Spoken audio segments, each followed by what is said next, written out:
In this video, I will be breaking down how to get out of a toxic home, the financial aspect of things, how to get a job, or just looking for a place to live, all things like that. All right, let's talk about jobs. So you're gonna have to get a job unless you have like a family member that is gonna take you in and help you out. Then baby, cut this video short. If you do not have a family member that is gonna take you in, let's talk about jobs. Now, my first job was an on-campus job at my college. I chose to work on campus specifically because I knew that they were going to be able to work with me with my homework, school scheduling, and different things like that. And I was afraid to get a job, say at like Dunkin' or Target or different places like that, and still be able to make it on time to school. I just knew me and how I was not going to be able to juggle that. You make more money downtown, so that's why I wanted to get a job downtown. The pay went up $1 each year. I moved out, I was making like 13 to like it transitioned to $14 an hour. But yeah, we are going to talk about those costs a little later in the video, so stay tuned. I worked about 30 hours a week. I was a full-time illustration student, meaning I had art to present. So, and I had essays I still had to write because you still got history, math, and all this and that. So it was a lot to manage, but I was still capable of doing it. Also, granted, I know that there's people that are not in college that want to move out of their parents' house, and that's even better for you because you don't even have to juggle that. So you can just go ahead and get you a job that pays you for 40 hours of work per week, and baby, you looking good. If you are a college student, try this out. If your on-campus jobs are horrible, then go ahead and get a job somewhere at, I was gonna say Lowe's, wherever they're taking you. You know what I'm saying? Burger King, McDonald's, wherever the case may be, retail stores, ask. Go ahead and apply. That's what you need to do. And I think the other thing is don't be so focused on like, oh, well, I don't wanna work there. I don't wanna be seen working there. It can't be me. No, go ahead and work there. Go ahead and get that money up, because now you're building up your resume, especially if you've never had any job experience. Go somewhere where they'll accept you. There are limitations to, like, if you feel like it's a bad working environment and you've heard bad things, then don't go. If you have some friends that work in a certain place, ask them to refer you. You know what I'm saying? Like, ask them, like, what did they do? How did you get the job? What are they looking for? What did you kind of have on your resume? This, and this, and this, and this. Ask them for some advice. It never hurts to ask for some help too. People help people that are helping themselves, if that makes sense. Other resource I want to talk about is if you're having a troublesome time of finding a job, I would say go ahead and go to a temp agency.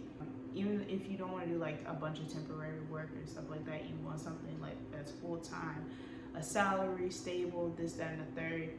What you're going to tell them is you're going to do an assignment or two for them to show them that you're serious. But then what you're going to do is tell them that you want to be a temp for hire. And what that allows you to do is to go work for a company, do a little trial run, let them see if you like working there, and let them see that you're a good candidate to hire. And then they'll give you an offer, if they like you, to become a full-time employee. All that. I've done it. It's great.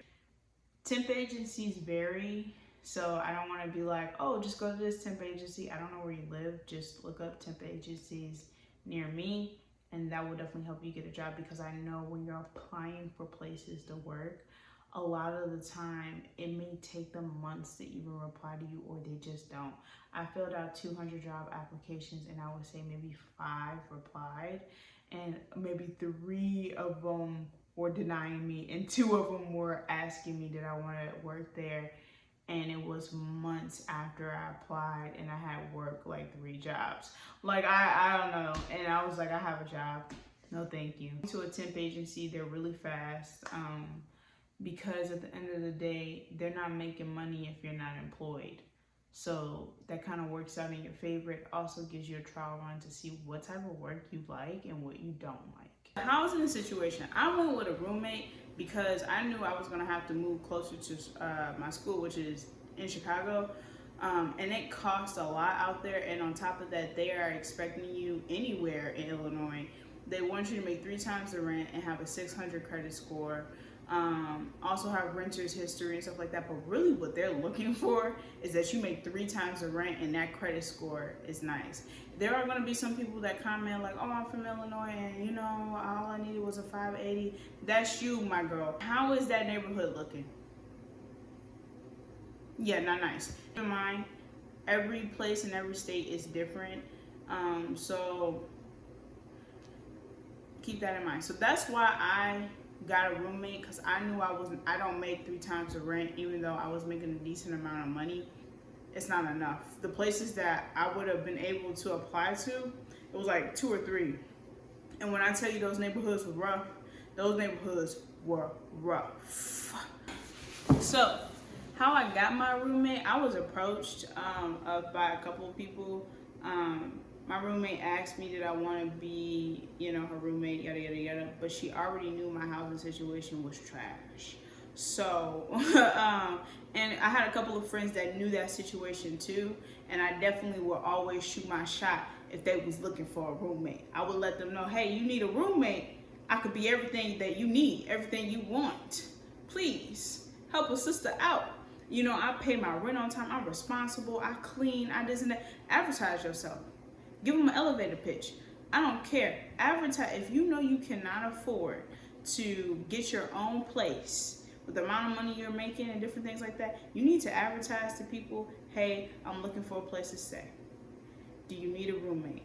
If you like this person, you're cool with them, go ahead. You only could test trial things. You know what I'm saying? Go ahead, take your chance. It's better than the living situation that you have. Yes, do not try and move into another toxic situation, but you can only know so much. The future, nobody knows the future, but you can only know so much at the same time. You can look at some little factors here and there, and if they kind of look iffy, then don't try it, but try and look for some roommates. Me personally, I'm an introvert. I'm not very social, so it's surprising that I even found a person or two that wanted to live with me and that asked me, but I was very vocal about it to the select few friends I had. Like apps where you can find like random roommate situations. I definitely looked on there, but I was always scared because you never know, what you're getting with that. But if it works for you, it works for you. Oh, my roommate moved. Oh, this person needs a roommate. This person, because people will live with roommates until they get married, till they get a significant other that they really feel stable with, especially in big cities, because a lot of people cannot afford those nicer luxury apartments for 3 times the rent by themselves. And I am going to break down my financials at the end. You need to take in consideration, okay, now you got housing, you have food. When it came to me and food, I didn't eat out a lot. I knew the budget wasn't big. I bought a lot of groceries and my own food, and I brought it there. And it was definitely places on campus for me to keep my food in a refrigerator. When it came to coffee and stuff like that, I didn't buy coffee downtown. I stopped doing that. I saved a lot of money doing that, made my own coffee. It's like, how much money are you going to be spending on travel? What are the places that you need to get to? Fortunately for me, because I was in college, I had a CTA pass. And they say it's free, but no, that's priced into the tuition that I had to pay. Like, do I need to take a lift? Do I need this and this? I didn't have a car, so I did not have to chime that price in. Another thing you need to think about. Some of you do have cars. You were fortunate enough to get that, but some of you do not. So if you are moving to a place, you need to think to yourself, how am I getting to work every day? How am I getting my groceries, this and that? Oh, and that was another thing, going back to groceries that I forgot to mention, is that I got my groceries delivered. I knew I didn't have a car and stuff like that, so, and it didn't really cost more. But what you need to think about is like, how am I getting from A to B, and how much does that cost per month? And that's something that I need to budget for. So if you have a car, you also got to think about, you have to pay insurance. Like, you got to pay upkeep, and you also have to pay for gas. And when I say upkeep, like, no, that's not a monthly thing, but you could automatically have an $800 cost out of nowhere. because, oh, the muffler broke. I don't know. But keep that in mind. Be a thinker. Be a thinker. Because you'll also got to think about, if you're moving out of a toxic household, who is going to help you with something like that? Think about that. Now, let's get into bills. When you pay subscriptions, that wasn't in the budget. When it came to utilities, you're going to have to pay utilities. Electricity varies. So no place I ever known or been to pays for your electricity. That's the thing that you're looking for. If you are moving into a place with a roommate and they don't already have this place and you guys are looking for a place, always look for, okay, how much they want you guys to make per month. But also look for the utilities that are included with the apartment or the place that you choose to stay, because sometimes they'll have heat included, they'll have water, they'll have gas. So you need to see if they have anything included or not, and that can make or break how much you're really spending. Because the rent could be $1,000 and you like, oh, this is great, we're going to split it up between 2 people, but they don't have water. You have to pay water, you have to pay electricity, you have to pay sewer, you have to pay this, and now this is a place that costs about $1,300 a month. And that's a little bit out of your budget. You know what I'm saying? So please chime in and think about, hey, what utilities are included? Now, in the place that I lived, I think we were only paying for 3 different utilities. I don't really remember, but I remember Wi-Fi. Wi-Fi is a must because we needed to be able to do our homework and stuff like that, or something else. And I really don't know what that mystery object was. But I remember how much it cost a month, and like I said, we'll talk about that at the end of the video. Before you move out, you're gonna have to save money in order to move out, because the things that you need to chime in is how much money is it gonna cost for you to move out. Like, are you going to hire movers? I don't think any of us that's been in a toxic home situation is leaving with too much, but you might need movers. If your family's cool with you moving out and you taking a whole lot of stuff, like say you're taking your bed and nobody in your family wants to help you. I'm just saying, I don't know. Maybe that's your situation, maybe it's not. But if you don't have movers, maybe you need a moving van. Maybe you need to rent a U-Haul truck. Maybe you have to think about this, because you have to think about the cost of the U-Haul. You have to think about the gas that you have to put in it. Can you drive? Do you have your license? Do you need to find a friend that's going to be able to help you? I would say, please get a friend to help you move out. I've had too many times where my mother has helped me, because she did help me move out when I broke it to her that, hey, I'm leaving. She was considerate enough to do that, but did she help me bring that stuff in the place or no? No, she drove, which was nice of her, but it would have been nice to have somebody help. When I moved into my apartment, my roommate helped me, but when I moved out on my own, she did not. But moving in, it went by much faster.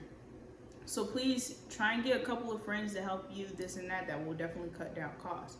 But you also have to think about, oh, I need to make sure that I'm saving money and being a responsible adult, because my toxic family is not going to be my safety net. They were barely there for me when I was living with them. So if you have something that kind of comes up, medical bill, like, I don't know, like you need $300 extra for books. You need $300 extra to, this is a weird out of nowhere move-in fee for the apartment that you're moving in. Something like that. That's what you kind of need to be thinking about. This place that I moved into by myself, I had to pay 2 months worth of rent up front, basically. So the first month of rent and then the security deposit. Yeah. So, and I didn't know, because they didn't tell me until 2 days before me moving in. But because I saved my money and I'm my own safety net, I had it to give. And I also had to buy my lease out at my other place, my first place alone. And that was another 2 months worth of rent. But I had the money. So you know what I'm saying? Because I saved my money. Now, the thing is that you also got to chime in is that when you move out, are you going to be able to take your bed with you? What furniture are you going to have when you move out? So it's good to to have some money saved up so you can get that stuff. Because when I moved out, I didn't take my bed with me. I took all the clothes and all the things that I possibly could take with me and fit into a car, and and that was it. And I was sleeping on a $20 air mattress for a month or two, and my back was blazing. That I hurt so much. But granted, I wasn't sleeping that much considering I had to go to work. But yeah, my back was out of this world. So now when it comes to a credit, you want to have established credit. Like I said in the beginning of the video, like a lot of places want you to have like a certain type of credit score. You can't get in good. Say you get a roommate and they already live there and you're just renting out a room, then you ain't got to worry about credit. But I do suggest that you build your credit up while you are there, because this is your time to build and establish yourself as an adult. You're not going to want to live with a roommate forever, or that specific roommate. That's not going to be the answer for everybody. And you know, some people still have roommates till they're 30, until they get married, or until they find that significant other. Either way. But yeah, you're going to want to build your credit. How I did that is that I bought a credit card, not bought a credit card, but I got a credit card that didn't have no monthly fees. The interest rate was low. And what I would do is buy groceries and then pay it off. And that just established my credit, and I made sure I paid everything on time. And I only had, you know, that one card, and I was very responsible with that card. So yeah, but you can definitely do some more research on what type of card you want to get, or anything like that, or any other way of starting your credit. But you do want to build some type of credit. If you are you're trying to move out by yourself, like right off the jump, out of a toxic home, if you got it like that, big baller, then go ahead and do it. But make sure you have credit, because no place is trying to take you without that, unless you can find a hidden gem place that does not care about your credit. You know what I'm saying? But as soon as you get a card and after the first month, you have established credit. So I would say go ahead and get that card de la credit and open that, you know. So kind of breaking down my costs, keep this in mind. It's just honestly like give you an example of some numbers. I know not everybody, like, cost of living is not this for everybody, but it's just to help you out. I lived in Chicago, so you know I split rent with my roommate. So that was $600 just for me, and then $600 for her, because rent was $1,200. I spend about $300 per month on groceries, and that's just adding in also eating out. And then for travel, around $50 a month. Other months I might have did a little bit more, but on average $50. And then I had $90 that went into utilities per month, including like whatever utilities were included over there or that we had to pay at that apartment, and Wi-Fi. And I would try and save like $30 at least a month. I was left over with about $250.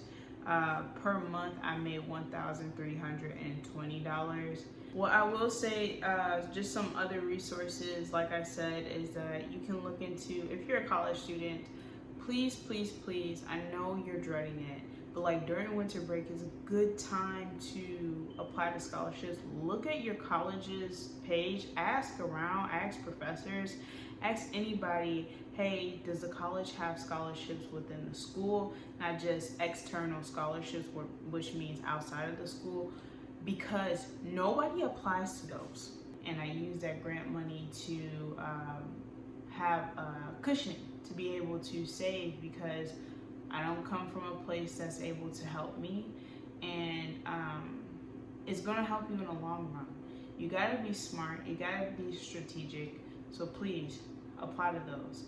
Then also, if it helps you out, extend your loan. I know you don't want to, but if you get a loan, extend it so that when you get your refund check, you have a couple of thousands, you have some cushion.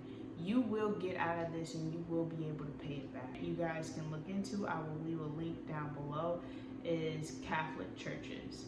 They do give out grants to people that are facing homelessness, and that are going through bad situations, to kind of give them like pay for their rent and give them maybe some money to get furniture and different things like that, and kind of just set them up nice and help them. Do not burn any bridges with anybody. That's when people are going to want to help you, because people want to see that you're putting in an effort a lot of times, and that what they're giving you, the help that they're going to give you, is not wasted. You know what I'm saying? So please help yourself and others will help you.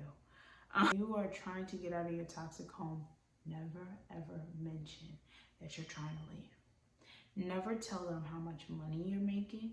You do say a number, always lowball it. Hide everything that you purchase. You don't want them, if you're, buying a few things for yourself, don't flaunt nothing. Even if you're angry, do not tell them that you are trying to move out, because they will do everything in their power to sabotage you. Some of them might be cool with it, but you don't want to take a chance here. And tell them when you're ready to tell them. If you need assistance and you know they're going to help you get out and move out, then go ahead and say something towards the end. When you got everything lined up, you got a place lined up, and you might just need help to move your things or such and such or whatever the case. But be careful. Don't forget to like and subscribe. If you feel like I left anything out, go ahead and comment that down below. I am going to be making soon some vlogs of my life.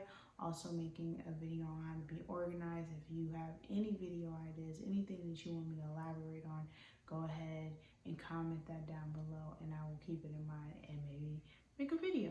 You never know. So, au revoir.